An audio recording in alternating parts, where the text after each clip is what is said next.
Hey, hello, hello, hello. Welcome, welcome one, welcome all. Welcome aboard. Come on in. Yeah, my name's Glenn. Welcome to my channel, Aware and Convinced. I'm running a little late tonight. I was producing a long form video, but we're here now. And nice to be here. Feel free to chit chat if you like. Yeah, hi. Hi, hi, hi. Hello. Paxton, how are you? Betsy, how are you? Nice to meet you tonight. Thanks for coming by. This is Aware and Convinced. And what am I? I'm not, I don't know. Let's see. What happens if I push this one here? Nope, don't need that. Okay, that's all right. Oh, thank you, Betsy. Hello to you too. I'm fine, thank you. How are you tonight? If you're on the East Coast, how are you tonight in the US? Uh, that's where we're broadcasting from. Live, East Coast. It's 9:26. But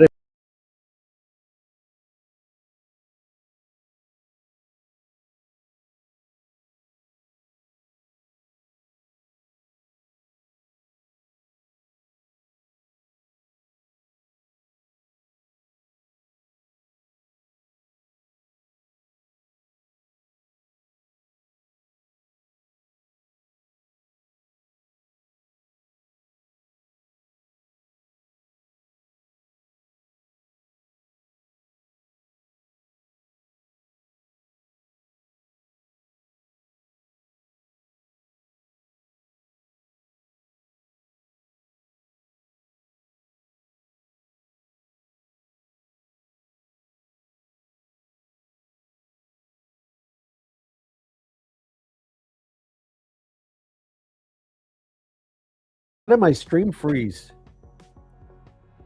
I don't like that.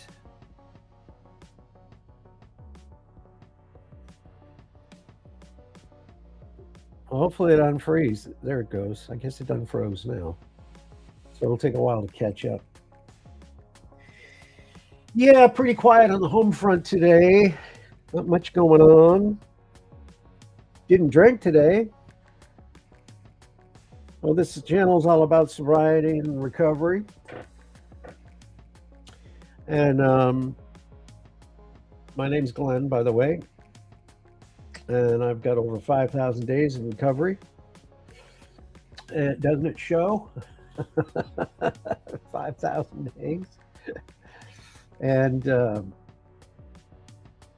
yeah, it's nice to be here with you. Yeah, we talk about recovery and chit chat a little bit about other things. Oh, I can't believe this thing is locking up like that. I don't know if it's locking up on your end, but it's freezing. It's freezing on my end. Is it freezing on your end too? My image is just blocked.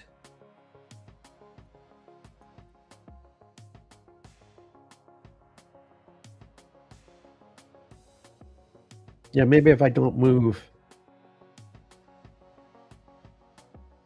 I don't know. That's crazy. It's crazy. Well, YouTube's crazy anyway. And Kick and Facebook. They're all crazy. And I'm just another crazy one out there too today. Oh my goodness. Oh, stretch. Yeah, so anyway, oh, you like my aquarium back there? You don't have to buy fish anymore. They're all AI. Cuts down on the fish food. Absolutely amazing. So we talk a little bit about recovery, and typically I have three resources that I use, and I'm not. if you're thinking about getting sober, thinking about stopping that bad habit, whatever the addiction is, I recommend Alcoholics Anonymous. It's universal. And the book, the big book, is available on Amazon. It's dated now from 1935. When did they edit this? There is a more recent printing, but it's still a lot of the language is very dated for the 21st century. That would be my only criticism.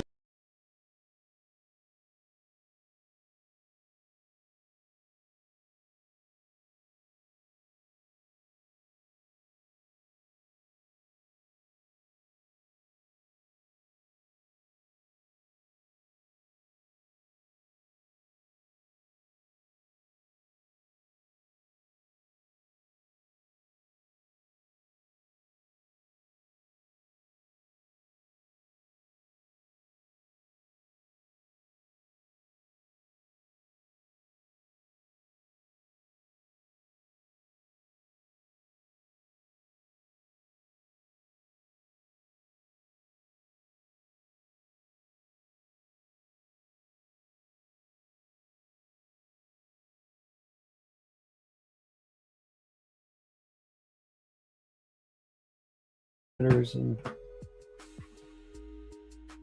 getting sober in general, and of course, Big Blue Book of AA. We're going to start reading this too. I did spend some time reading the Big Book, but I'd like to read the book of Narcotics Anonymous as well. I think it's a very appropriate for us that have addictions of one kind or another. Doesn't have to be narcotics, it can be anything. It can be food, it can be porn, lust, money, jobs. It can be anything. Am I locked up again? Thank you. Thank you very much for recognizing my service. Thank you. And I salute you as well. So, yeah, I don't understand. Is my image locked up out there? Did you happen to notice?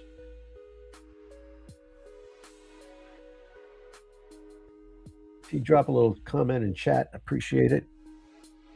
If my image is locked up, because that is on my phone. I use my little phone as a monitor, but for some reason, maybe if I just change channels. Yeah, that did it. It was my phone all along. These super phones that cost an arm and a leg. All right, it's working now. That's good. So welcome one, welcome all. Did some reading out of the Living Sober book from AA World Services. It's a great little book.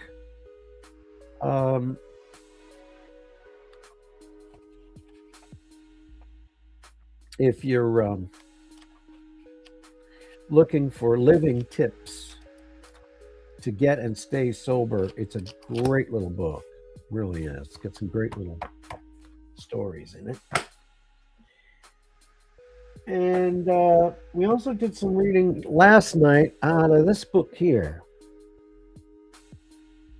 John C. Maxwell and Chris Hodges, Jesus, the High Road Leader. That's leader, not eater. Leader. Which is a great little book. Made the bestseller list. New York Times best-selling authors. And yeah, so we did some reading out of this last night. Maybe we'll do some more tonight. Let me turn this light on here. That helps.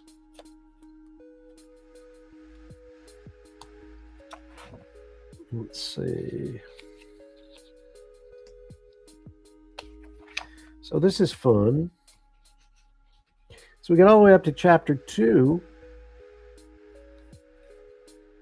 And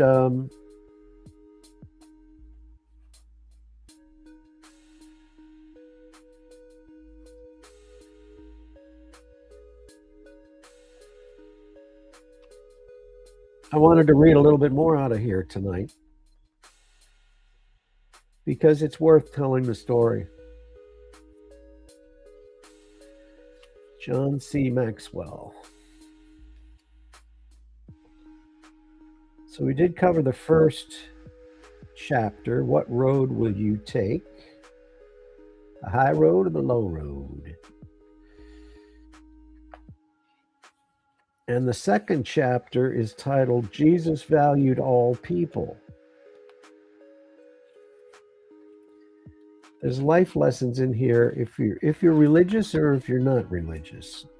Or non, is it non or not? Non-religious, I guess. There's life lessons in here in this book. And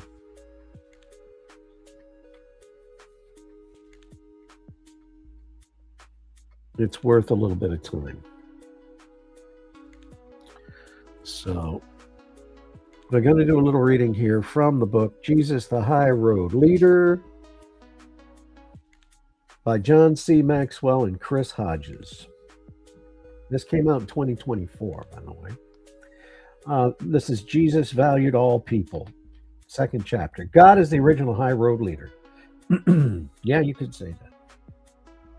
He loves and values people so much that anyone can have a whole and lasting life. He made that possible through Jesus. Here's how John the Apostle expressed this truth. This is how much God loved the world. He gave his son, his one and only son, and this is why, so that no one need be destroyed by believing in him. Anyone can have a whole and lasting life. God didn't go to all the trouble of sending his son merely to point an accusing finger, telling the world how bad it was. He came to help, to put the world right again. When John stated that God loved the world, he was making it clear that God loves and values all people. His desire is for everyone to be saved, not to condemn them. Follow the footsteps of Jesus throughout the Gospels, and you'll conclude that Jesus valued everyone. Doesn't matter who you are, what you believe. Jesus valued everyone. We can become like Jesus when we follow his example of loving and valuing all people.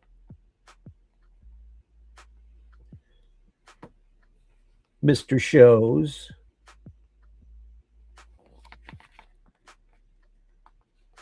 It's a good question.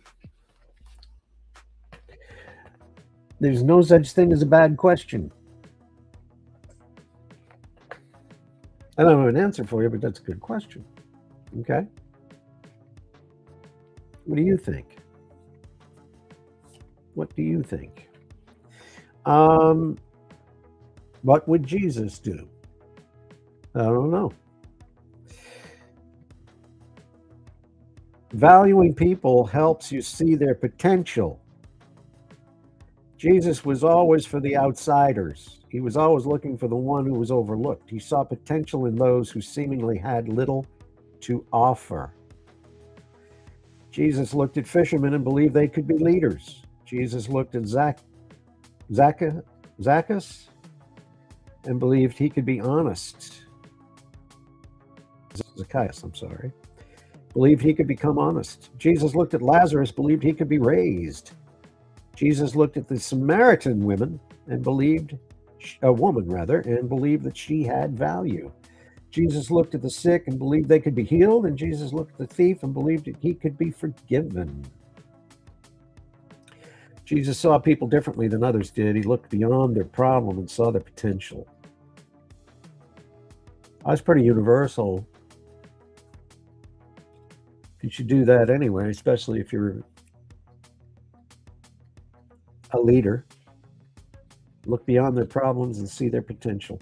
Most people see others as they are, with their shortcomings and sin. They ask, why do they believe like that? Boy, I'm having trouble reading tonight. Why do they behave like that? Jesus looked beyond their problems and saw their possibilities. He asked, how can I help them focus on their possibilities? This is what I know. God loves you more than you love yourself. He values you more than you value yourself. He also encourages you more than you encourage yourself. For anything negative that we can say to ourselves, God has a positive response for us. You say it's impossible, God says all things are possible. You say I'm too tired, God says I'll give you rest. You say nobody really loves me, God says I love you. You say I can't go on, God says my grace is sufficient. When you talk about recovery, this fits like a glove. You say I can't figure things out, God says I'll direct your steps. You say I can't do it, God says you can do all things. You say I'm not able, God says I am able. You say it's not worth it, God says I will be worth it. You say I can't forgive myself, God says I forgive you. You say I can't manage, God says I will supply all your needs. You say I'm afraid, God says I have not given you a spirit of fear. You say I'm always worried and frustrated, God says cast all your cares on me. You say I'm not smart enough, God says I give you wisdom. You say I feel all alone, God says I will never leave you or forsake you. The life of Jesus, the high road leader, offers hope to people. The scriptures are filled with hope offered to people who have none. Why? Because Jesus loves us, all of us. As my friend Max Lucado says, and this is coming from Mr. Maxwell, John C. Maxwell, if God had a refrigerator, God is crazy about you. Interesting. Thank you, Mr. Shows. Um, when Jesus, how important is valuing everyone? How important is valuing everyone? When Jesus was asked what the greatest commandment is, he replied, love the Lord your God with all your heart and with all your soul and with all your mind. This is the first and greatest commandment. And the second is like it. And the second is like it. And the second is love your neighbor as yourself. Jesus could not have spelled it out more simply. Love God and love others. That's what he did and how he lived. And that's what he expects us to do also. To be like Jesus, we must live his good values and value the people he values. That means everyone. Everyone. Look at who Jesus brought together as his leaders, and you can see that he valued people from different backgrounds. Andrew and Peter were fishermen. James and John were not only fishermen, but also business owners who hired others to work for them. Matthew was a tax collector.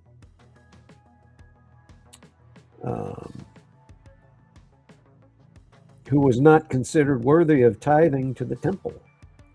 Simon was a zealot, a religious and political revolutionary. The other disciples were probably fishermen or tradesmen.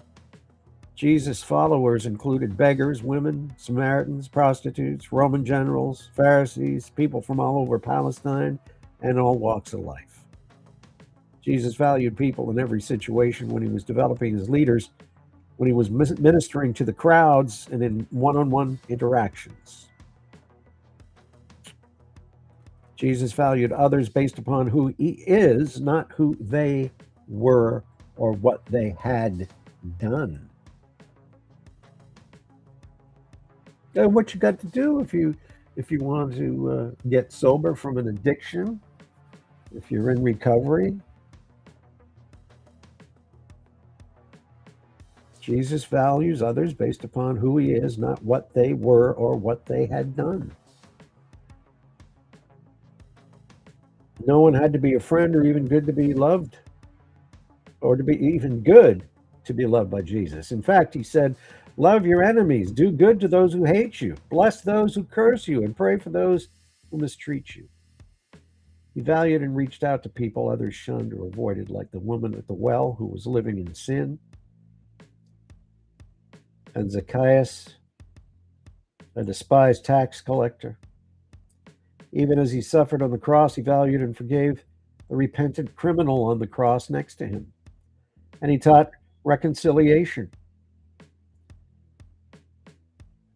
Luke 5:31-32 describes how Jesus defended eating with tax collectors when the Pharisees and teachers of the law criticized him for spending time with sinners. Look at how Jesus saw people and valued them. Yeah. Yep.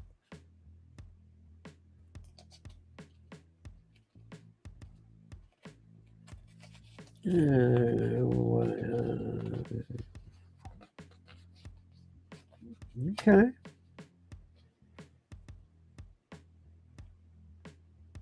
That's all right, Mr. Shows. Your opinion is valid. It's welcome. Any opinions are welcome on the channel. But just remember, they're opinions. And we all know what opinions are like, right? I'm not going to say it. Okay. Jesus saw more in people than their past. As a high road leader, Jesus assumed the best in people and treated them with love and respect. Here's what happened when he met a man named Matthew who had cheated people in the past as a tax collector. As Jesus went on from there, he saw a man named Matthew sitting at the tax collector's booth. Follow me, he told him. And Matthew got up and followed him. While Jesus was having dinner at Matthew's house, many tax collectors and sinners came and ate with him and his disciples.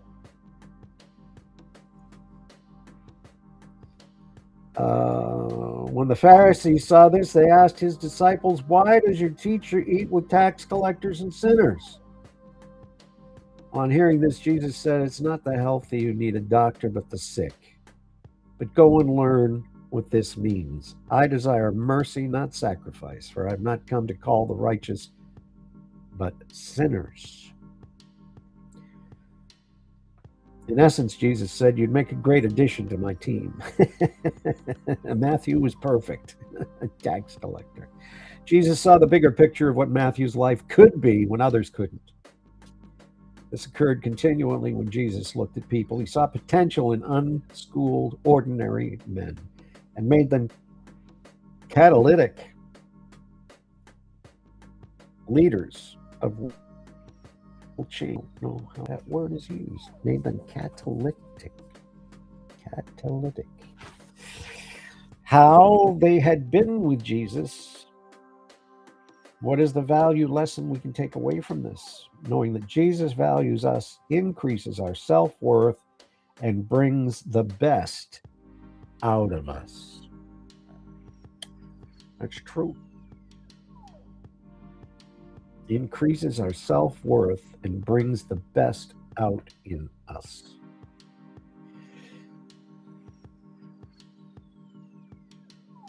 Jesus saw more in people than their status. Luke recounts a discussion about the greater commandment between Jesus and an expert in the law, hoping to narrow down the list of who he might be expected to love. The expert asked Jesus to define who he meant by neighbor. Here's what happened. In reply, Jesus said, a man was going down from Jerusalem to Jericho when he was attacked by robbers. They stripped him of his clothes, beat him, and went away, leaving him half dead. A priest happened to be going down the same road, and when he saw the man, he passed by on the other side. So too, a Levite, when when he came to the place and saw him, passed by on the other side. But a Samaritan, as he traveled, came where the man was. And when he saw him, he took pity on him. He went to him, bandaged his wounds, pouring on oil and wine. Then he put the man on his own donkey, brought him to an inn, and took care of him. The next day he took out 2 denarii and gave them to the innkeeper. Look after him, he said, and when I return, I'll reimburse you for any extra expense you may have. Which of these 3 do you think was a neighbor to the man who fell into the hands of robbers? The expert in the law replied, the one who had mercy on him. Jesus told him, go and do likewise. Why did Jesus choose to illustrate the story using a Samaritan? Because his Jewish audience would have seen the Samaritan as a political, spiritual, and racial enemy, someone despised. Now, I didn't know that. Jesus, in contrast, saw him as someone of value, and Jesus wanted his followers to be like him. We are to go out of our way and pay a price for others, like the Good Samaritan. In other words, we are to find people who are beat up, who've fallen, and who are broken, and we are to restore them. Jesus gave his life to restore us, and he gave this example to encourage us to restore others. We will do that only if we value them. You won't restore an old car unless you see value in it. You won't restore a piece of furniture unless you see value in it. You won't restore people unless you see value in them. Do you see value in everyone the way Jesus does?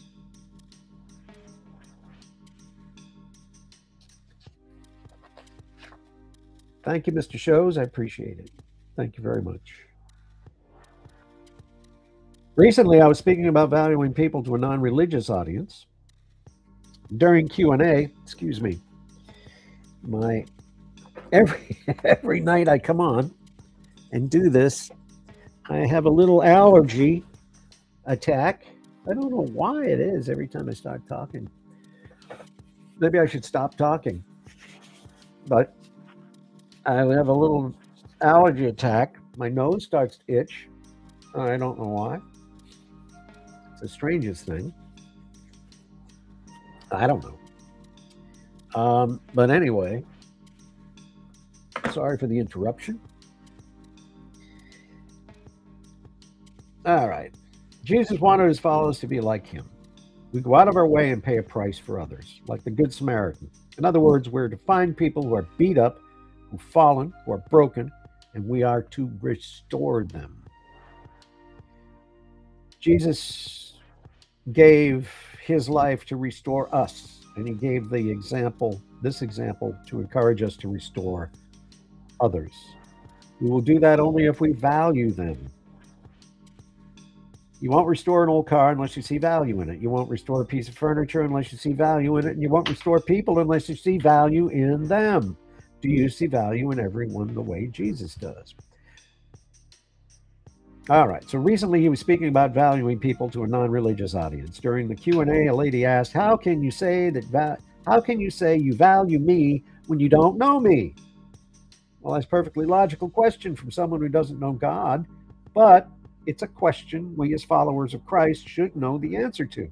We value people because God values them. He created each person and values them greatly. Therefore, even though we may not know someone, we value them because he values them. That not only makes us more like Jesus, it gives us the best opportunity of introducing others to Jesus.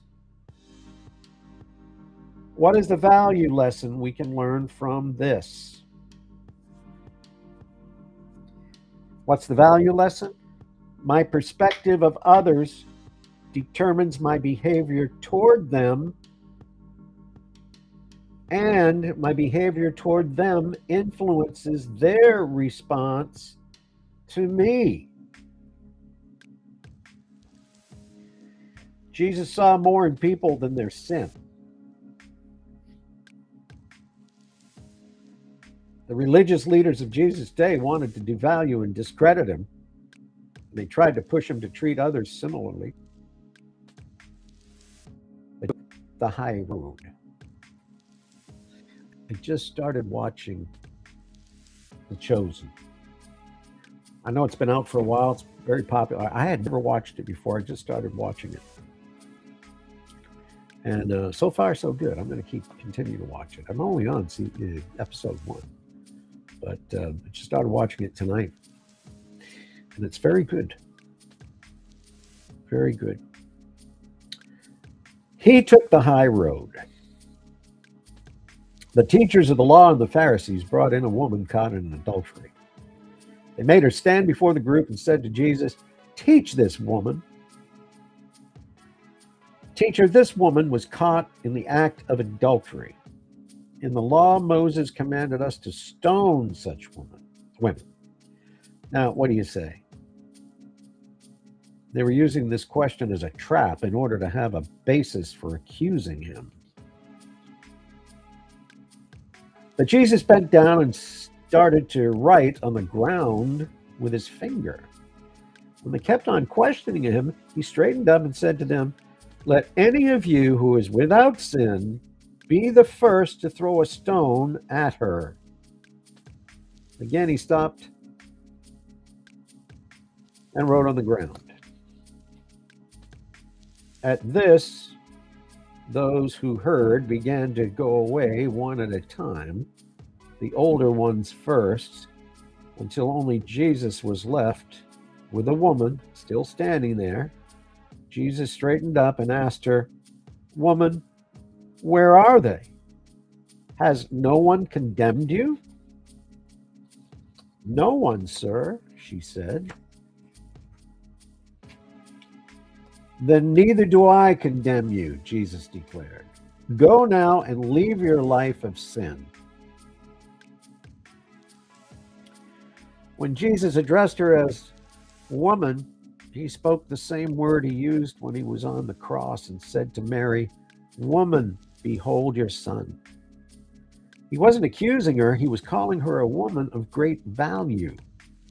She was guilty, and the religious people devalued her. While they were writing her off, Jesus was showing her how to write a new story with her life. Yeah, doesn't that fit with coming out of addiction?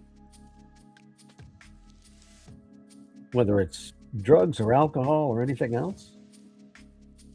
Doesn't that fit? Yeah. While your family and friends writing you off,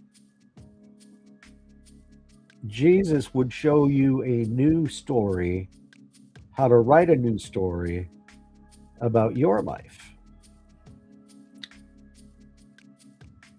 Jesus used his authority to liberate rather than condemn her, forgiving her and challenging her to change.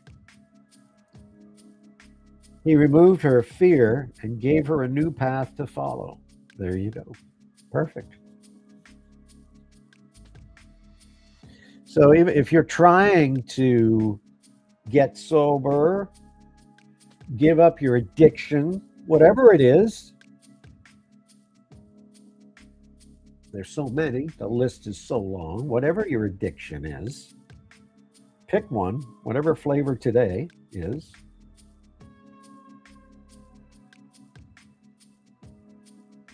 Jesus challenges you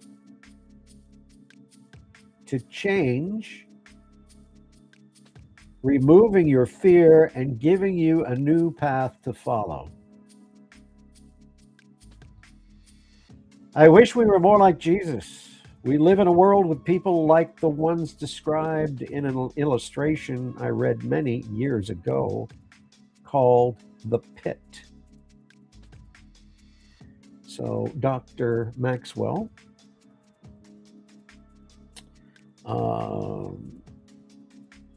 put the pit in his book, and here's what it said. A man fell into a pit and couldn't get himself out. A subjective person came along and said, "I feel for you down there." An objective person said, it's logical that someone would fall down there. A Christian scientist came along. You only think you're in a pit. A Pharisee said, only bad people fall into pits. A mathematician said, calculated, how he fell into the pit.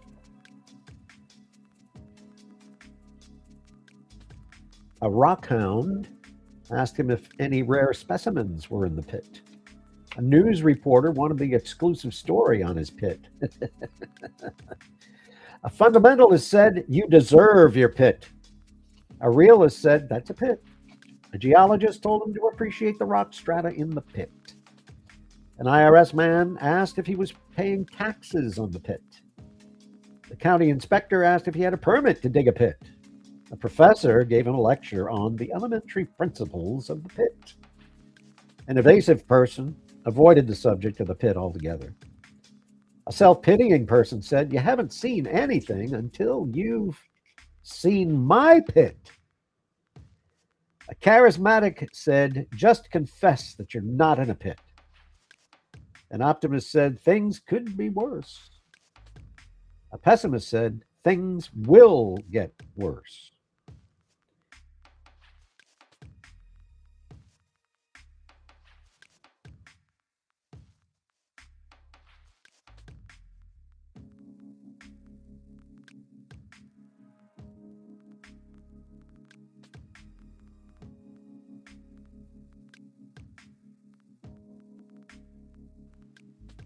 Thank you, Emily. I don't know whether to take that as a compliment or an insult. Thank you, Emily 9. All right. Appreciate it. Jesus, seeing the man, took him by the hand and lifted him out of the pit. So there you go. As Jesus followers and ambassadors, we need to value everyone enough to reach out to them when they fall and lift them back up again. What's the value lesson we can learn from this? What is the lesson? See past others' sins and see the value Jesus sees in them. Value. As Jesus followers and ambassadors, we need to value everyone enough to reach out to them when they fall and lift them back up again. Following in Jesus' footsteps. You know, I never did clean my glasses tonight either. Following in Jesus' footsteps. And if you just joined us, I'm reading out of the book, Jesus the High Road Leader. Yep, there it is. By John C. Maxwell and Chris Hodges. Follow the path he wants us to travel. Great book. And he's got many books out. This is just one of them. John C. Maxwell, great speaker. Very good. Great human being. I don't know him, but I know his works. Following in Jesus' footsteps. So what I'm going to do here, I'm going to take a quick pause and take care of my nose situation here. It'll take me about half a minute. Bear with me. I'll be right back because my nose seems to be getting worse instead of better. So hold on. Be right back with you.